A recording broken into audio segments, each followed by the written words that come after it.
Allez, c'est parti, un petit podcast, ça faisait longtemps non, pas du tout, en fait. Pour vous, ça faisait pas si longtemps que ça, mais moi, j'en ai enregistré plein d'un coup et j'ai fait une petite pause podcast et j'en enregistre de nouveau puisque, là, c'est parti, j'ai ma prog, elle s'arrête, hein. Donc il faut que vous ayez des podcasts tous les mardis, tous les vendredis. Donc, je rattaque les podcasts avec grand plaisir. Je suis en Vendée, dans ma petite véranda tranquillou. Je suis plus aux US depuis plus d'une semaine maintenant. Et aujourd'hui, on va parler de Thibaut, le taré scorpion de Tinder, un de mes dates Tinder complètement fracasse. Et vous allez voir, c'est une histoire mais vraiment improbable.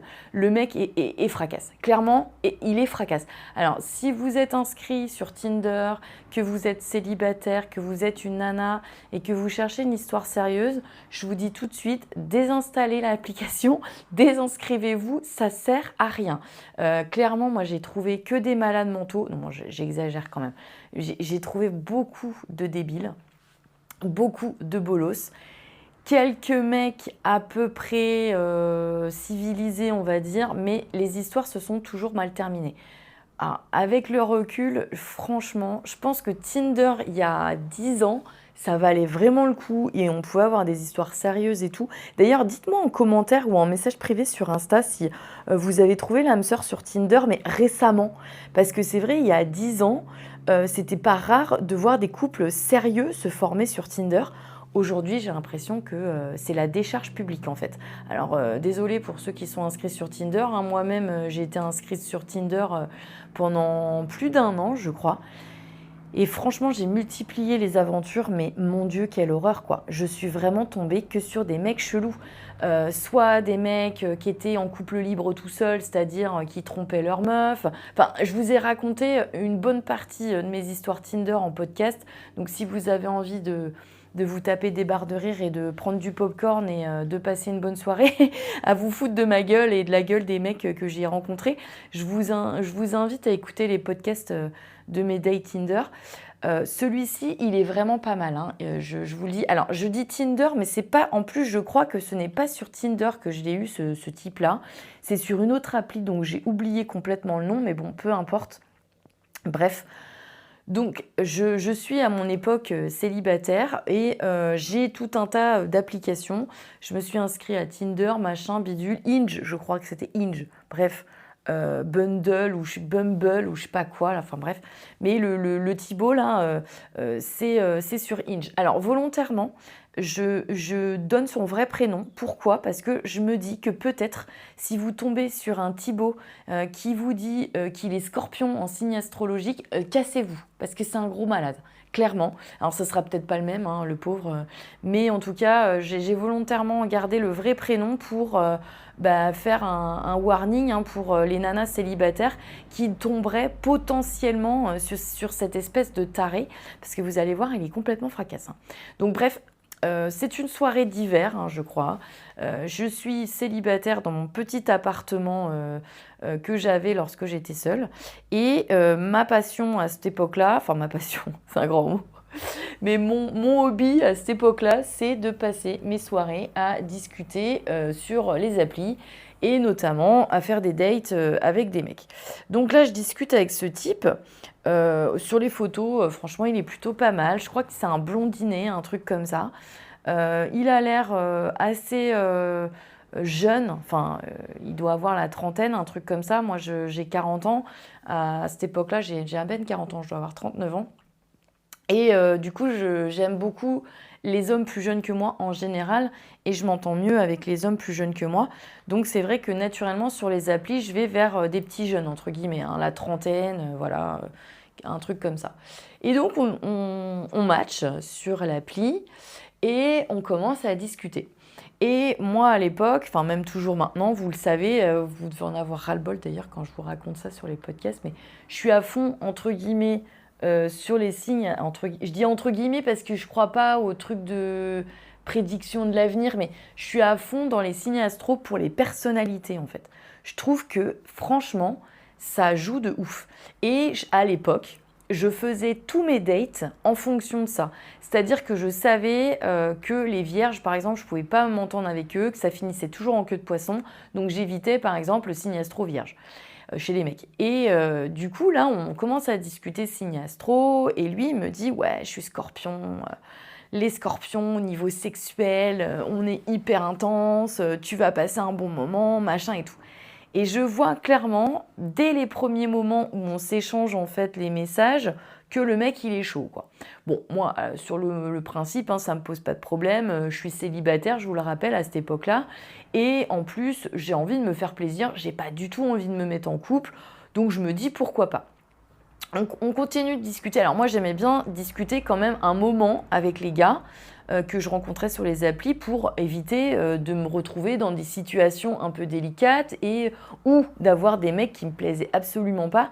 Parce que même si c'était des plans cul, moi j'aimais bien quand même avoir un peu de conversation avec le gars, puis avoir un minimum de match, quoi. C'est-à-dire que le mec il soit un peu drôle, tu passes une bonne soirée, tu vas boire un verre, voilà, que le feeling passe bien, quoi. Moi je sais pas faire arriver, pas parler, ken et puis me barrer. Ça c'est pas trop mon délire, enfin ce n'était pas mon délire non plus, même quand j'étais célibataire et que je voulais pas être en couple. Et du coup, je voulais quand même avoir un peu de conversation, quoi. Bref, on discute par message. Assez vite, le feeling passe bien. C'est un petit rigolo, il est plutôt sympa, bref. Et il me dit très vite, bah écoute, est-ce que ça te dit qu'on passe par WhatsApp? Parce que l'appli, c'est pas très pratique et tout ça.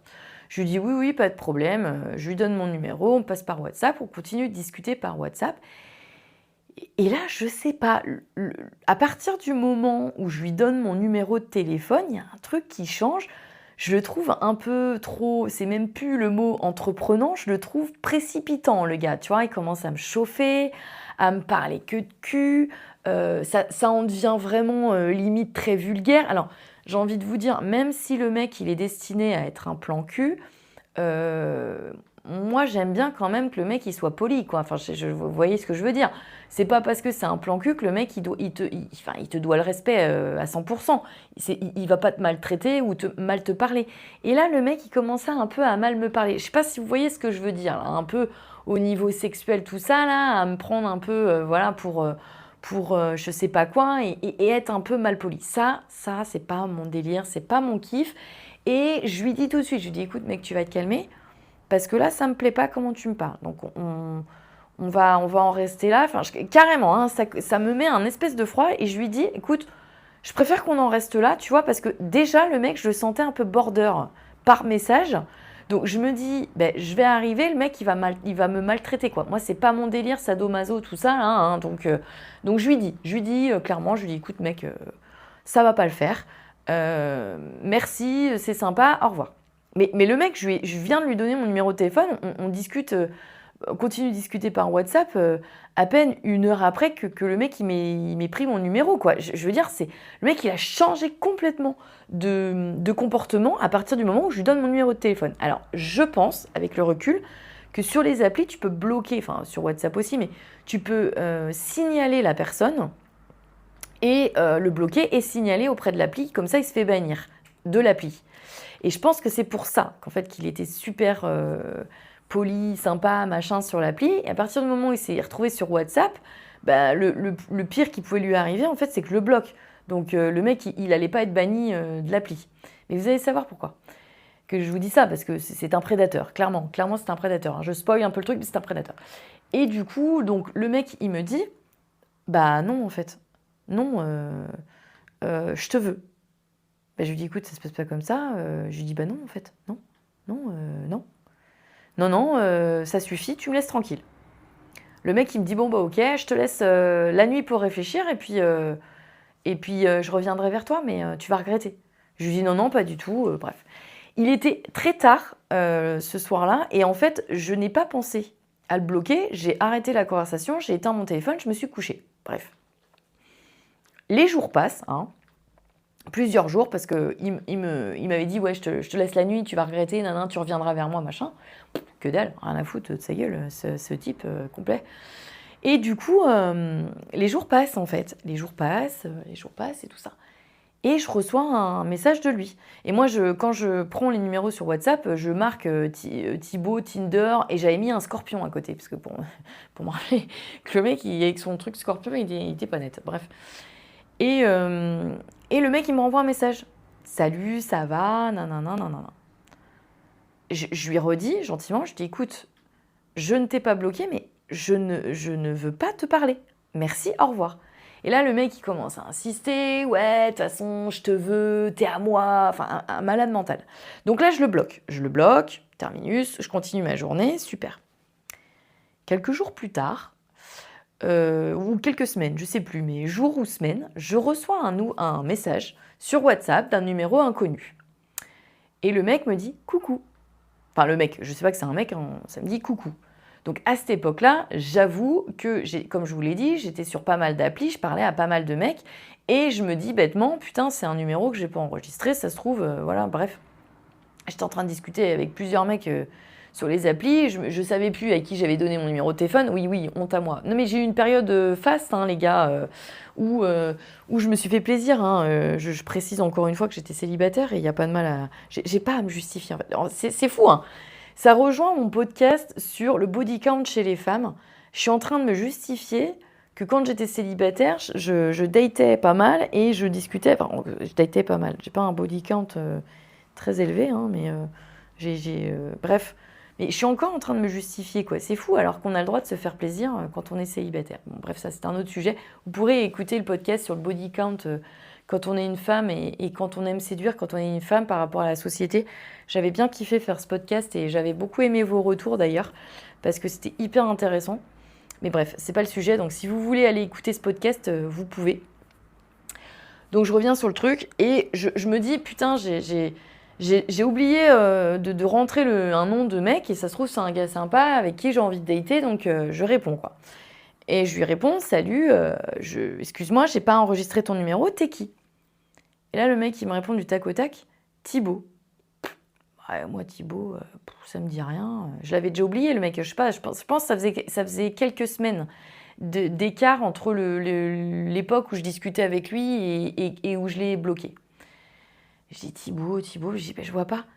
Mais si, tu te souviens, je suis Scorpion, c'est moi qui te veux, je ferai tout pour t'avoir, nanani, nanana. Et là, je me dis, oh putain, mais c'est quoi ce malade? Donc, je le rebloque de nouveau. Je réponds pas, je le bloque. Bon, j'y pense plus, les semaines passent, les mois passent, et rebelote. Un jour, je reçois un message d'un mec, enfin d'un numéro inconnu. Et cette fois, je crois, si je dis pas de bêtises, que c'est sur mon téléphone. Alors, c'est pas par WhatsApp, mais c'est sur mon téléphone. Et en fait, c'est un numéro qui m'appelle. Alors, je sais plus, à l'époque, la mémoire me fait défaut, mais je sais plus si j'ai vu le numéro et j'ai pas décroché, parce que quand je connais pas le numéro, je décroche jamais. Et où j'étais pas dispo, et je reçois direct le message sur le répondeur. J'écoute le message. Et le mec me dit, ouais, c'est Thibaut, je te veux, blablabla. Et là, je me dis, mais c'est quoi ce malade mental? Donc, je le bloque, je le rebloque. Mais à chaque fois, c'était un nouveau numéro, quoi, que j'avais pas bloqué, quoi. Et je prends soin d'envoyer un message avant de le bloquer en lui disant, maintenant, ça suffit. Si tu continues de me harceler, je vais aller chez les flics et je vais mettre une main courante. Tu me laisses tranquille. Je ne veux pas te parler, je ne veux pas dater avec toi, tu me fous la paix. Je bloque le numéro et cette fois, je suis tranquille. Enfin, c'est ce que je pense. Les mois passent et même les années, enfin une année passe, puisque je me trouve en couple avec Flo. Ça fait même plusieurs mois qu'on est ensemble, puisqu'on s'est mis ensemble au mois de décembre, et là on est au mois d'août, et je me souviens très très bien de la date, puisque c'était un mariage de son cousin. Et on revient de ce mariage-là, on est dans la voiture, et Flo me dit, bah attends, fais une pause chez Tata, enfin chez sa tante, il faut que j'aille faire pipi, j'ai les bagages à prendre, machin bidule. Donc on sort du mariage, on fait une pause chez la Tata, et je vois que j'avais un numéro qui avait essayé de m'appeler pendant que j'étais dans la voiture avec Flo, mais un numéro que je connaissais pas. Et le numéro m'a laissé un message sur mon répondeur. Donc je me dis, bah, pendant que Flo va chercher les bagages, je vais écouter le message. Et là, enfin, vous n'êtes pas prêts? C'est le fameux Thibaut. Et le mec, il me dit « Salut, c'est Thibaut. Tu sais, on s'est parlé sur Tinder, machin. Je te veux. Je te veux et je t'aurai. Tu m'obsèdes. » Donc le mec, je vous repose le truc, ça fait quand même 1 an et demi que le gars, je ne lui ai pas parlé et que je l'ai bloqué. Hein. Et là, le mec, il me dit « Tu m'obsèdes et de toute façon, je te retrouverai et je t'aurai. » Par la porte ou par la fenêtre, enfin, je ne sais plus comment il dit ça exactement, mais en gros, il me fait carrément une proposition de, je ne vais pas dire le mot, mais VI, vous avez compris, O, plus loin, L, il me fait une proposition de vieux. Et là, je me dis, je ne vais jamais m'en sortir de ce mec. Et je fonds en larmes parce que je suis terrorisée du message. Parce que en fait, oui, ce que j'ai pas dit non plus, ça je voulais pas raconter, le mec m'avait aussi envoyé des messages sur les réseaux. Et je l'avais bloqué sur les réseaux. Il m'avait retrouvé sur les réseaux. Le calvaire. Mais tout ça, c'était du passé puisque j'avais tout bloqué partout. Et pendant 1 an et demi, je n'ai pas eu de ces nouvelles, quoi. Et le gars, ouais, ça devait faire 1 an, quoi. Et le gars, il me sort ça par message. Et là, je fonds en larmes. Flo rentre dans la voiture, il me dit « Mais qu'est-ce qu'il y a ? Qu'est-ce qu'il y a ? Qu'est-ce qui se passe ?» Et là, je prends mon téléphone, je lui fais écouter le message. Et là, Flo, il écoute. Et Flo, mon chéri, c'est un putain d'impulsif. C'est un putain de justicier. Il ne supporte pas qu'on touche à sa chérie ou à quelqu'un de sa famille. Et là, il vrille. Je le vois vriller, en fait. Je le vois vriller en écoutant le message. Il pose le téléphone sur ses genoux. Il dit rien pendant quelques secondes. Moi, j'étais en pleurs. J'étais en pleurs parce que je me dis, mais le mec, c'est un malade. Le mec, il va me retrouver.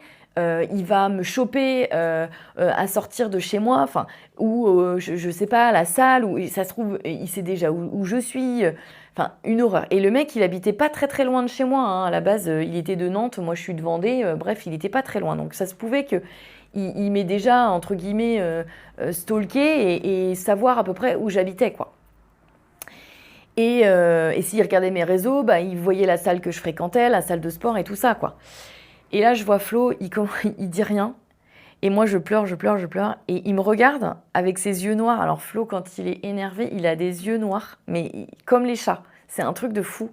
Il a sa pupille qui se dilate vraiment et il a les yeux mais noirs, quoi. Et là, je vois qu'il est totalement hors de contrôle. Et il me dit, est-ce que tu m'autorises à lui passer un coup de fil ? Et moi, en pleurs, je dis, oui, mais qu'est-ce que tu veux faire avec un coup de fil ? Il me dit, tu ne bouges pas de la voiture, je vais passer un coup de fil. Je lui passe un coup de fil. Et moi, en pleurs, je dis, ok, mais qu'est-ce que tu veux faire ? Il me dit, laisse-moi faire. Et Flo, il sort de la voiture. Mais Flo, en plus, quand il vrille, je vous laisse imaginer, mais pour vous poser le truc, il commence à trembler, il a la voix qui déraille, il a les yeux noirs, il est incontrôlable. C'est Flo, tu touches à sa chérie, à sa sœur, à ses frères, à sa famille, il devient fou, il est incontrôlable. C'est pas du tout un gars méchant, c'est pas du tout un mec qui cherche la merde, c'est un gars qui est hyper pacifique, qui est super sociable, qui est adorable et tout. Mais par contre, à partir du moment où il va vriller, c'est mort. C'est une terreur, le mec. Il faut dégager. Vaut mieux pas que tu sois dans le collimateur, quoi. Donc là, il sort de la bagnole, il va un peu plus loin. Et on était garés, donc c'était chez sa tante, mais en fait, c'était en pleine campagne. Donc en face de chez sa tante, il y avait un espèce de bois, une forêt, quoi. Et je vois Flo s'éloigner dans la forêt, quoi. Il était, je sais pas, 10-20 mètres, quoi. Et là, je vois qu'il fait les 100 pas pendant qu'il parle au téléphone. Donc, je sais pas s'il arrive à l'avoir au téléphone, le type, ou pas, parce qu'il appelle avec mon téléphone, quoi. Et à un moment, je l'entends hurler à travers les vitres de la voiture. « Je te préviens, si jamais tu touches un de ses cheveux, je te bute, je vais te retrouver. » Et hors de contrôle. Et là, je me dis « What ?» Bref, Flo lui laisse un message. Alors, le message, je pense qu'il a duré 1 minute 30, hein, tellement il était long. Il revient dans la bagnole complètement tremblant et tout rouge et tout ça, mais le choc, quoi. Le mec, il a fondu les plombs, quoi. Et il me dit, vas-y, roule, j'ai besoin de me poser, je vais t'expliquer, machin. Donc je me mets à rouler et tout ça. Et là, en fait, il m'explique que il a pas eu le mec au téléphone, mais que le type n'est pas très intelligent puisque il a appelé avec son téléphone de boulot. Et en fait, Flo est donc tombé sur son répondeur et sur son téléphone de boulot, il dit en gros que bienvenue, enfin bonjour, vous êtes bien sur le répondeur de Thibaut, travaillant à alors je sais plus si c'est à Bricomarché ou un truc comme ça, de Saint-Herblain ou je sais pas quoi. Alors oui, oui, je balance tout, hein, les gars, hein, je balance tout parce que c'est un prédateur, ce mec, c'est un malade mental. Donc si jamais vous tombez sur un type comme ça, je sais plus où il travaille, si c'est un Bricomarché ou un autre truc, ça se trouve, c'est pas du tout un Bricomarché, hein. Mais en tout cas, il est dans la région nantaise et tout ça. Donc si vous avez un Thibaut qui est sur les réseaux, Scorpion, machin, qui vous sort, qui vous veut et tout, fuyez. Fuyez, c'est un prédateur, le mec, c'est un malade. Et donc, en fait, Flo me dit, mais en fait, le gars est complètement con parce qu'en fait, il dit son lieu de travail et son prénom. Donc, il me dit, bah, en fait, je lui ai laissé un message en lui disant que si jamais il te rappelait une seule fois, si jamais il t'envoyait un seul message, je débarque dans son magasin et je lui pète la gueule. Eh bien, c'était en août l'année dernière. C'est en août 2025. Nous sommes donc en mai 2026. Je n'ai plus jamais eu de nouvelles de cette espèce de malade mental. Mais je vous avoue que même avec ce que Flo lui avait dit, pendant plusieurs semaines derrière, même peut-être plusieurs mois, franchement, quand j'étais toute seule, je flippais. Je flippais quand je sortais de la salle, enfin j'avais toujours les copains et tout, mais ça m'arrivait très souvent en fait quand je sortais de la salle de marcher un peu à pied et l'hiver il fait nuit tôt, donc de marcher la nuit. Et franchement ça m'est arrivé plusieurs fois de flipper en me disant putain voilà quoi, j'étais pas tranquille. Le mec, je vous rappelle quand même qu'il m'a fait une proposition qui n'est pas une proposition, hein, des menaces. Je dis une proposition, mais c'est totalement ironique, hein, bien sûr. Des menaces de vie, je dirais pas le mot. C'est extrêmement gravissime. Alors, je n'ai pas porté plainte. Je n'ai pas fait de main courante non plus parce que je ne connais pas son nom de famille. Je connaissais son lieu de travail, tout ça. J'ai voulu éviter ça parce que je me suis dit que j'ai baissé les bras en fait. Je me suis dit c'est plein de paperasse. Je sais que j'ai eu une amie qui a subi justement une chose comme ça avec quelqu'un, un acte comme ça. Et c'est énormément de paperasse, c'est beaucoup enfin, non, j'avais pas envie de me prendre la tête. Alors, vous allez peut-être être fortement en colère quand je vais dire ça, mais parce que vous allez me dire, oui, mais si jamais il tombe sur d'autres nanas, machin, il faut le signaler, machin. Oui, je pense que vous avez entièrement raison. Je pense que j'aurais probablement dû le faire.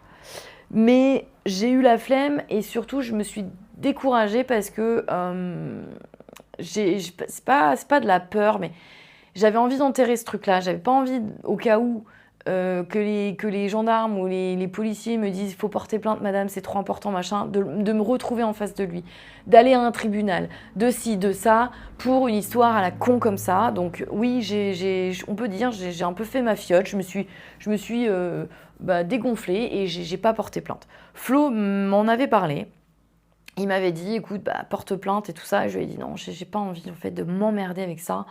C'est de lui porter trop d'importance et tout ça. Et je lui avais dit, par contre, si jamais il recommence, en Flo, il me dit, de toute façon, s'il recommence, je lui pète la gueule. Donc je lui dis, oui, ça sert à rien que je porte plainte, parce que si tu l'amoches, ça va nous retomber dessus, quoi. Mais voilà, donc ce podcast, c'est un peu drôle et pas drôle en même temps, parce que franchement, je suis tellement tombée sur des bolos, vous allez me dire que ça en devient risible, mais c'est surtout pour prévenir ce podcast. Des femmes de la région ouest, Nantes, Vendée, 49, ce que vous voulez. Si vous tombez sur un mec comme ça, sur un Thibaut, Sinestro Scorpion, qui travaille dans un magasin de bricolage sur Saint-Herblain, méfiez-vous, c'est un malade mental. Ne lui répondez pas, c'est un blondinet, il est complètement fracasse. J'espère que ce podcast, si jamais c'est le cas, pourra aider en tout cas quelqu'un qui aurait pu se faire avoir par ce malade mental. Moi, je ne l'ai jamais vu. J'ai vu que des photos, donc peut-être que les photos qu'il mettait sur les applis ne correspondent pas à lui, j'en sais rien. Je ne l'ai jamais vu en vrai, fort heureusement, parce que je pense qu'il me serait arrivé des misères si je m'étais retrouvée face à ce mec-là. Parce que je pense que c'est réellement un prédateur et réellement un mec très très très dangereux. Donc sur ce, un petit peu podcast un peu dark ce soir, mais si ça vous a plu, je ne sais pas si c'est le mot, mais si ça vous a intéressé, je vous invite à écouter mes autres podcasts sur ma chaîne Ponycorn Diary. Vous pouvez me faire un retour, hein, j'adore trop quand vous me faites des retours de podcasts, soit en commentaire directement à ce podcast, soit vous pouvez m'envoyer un message privé sur les réseaux sociaux. Ponycorn-lifestyle sur Insta ou ponycorn-le-blog sur Insta toujours. Et c'est toujours un plaisir de vous avoir par message privé et puis racontez-moi vos histoires de tarés. Si vous avez eu un mec similaire sur les applis et qui vous avait grave fait flipper et que vous avez réussi à vous en dépatouiller par la porte ou par la fenêtre, mais vous avez réussi à vous en dépatouiller, racontez-moi vos histoires, j'adore toujours autant ça. Je vous fais des gros bisous et je vous retrouve mardi ou vendredi prochain à 22h.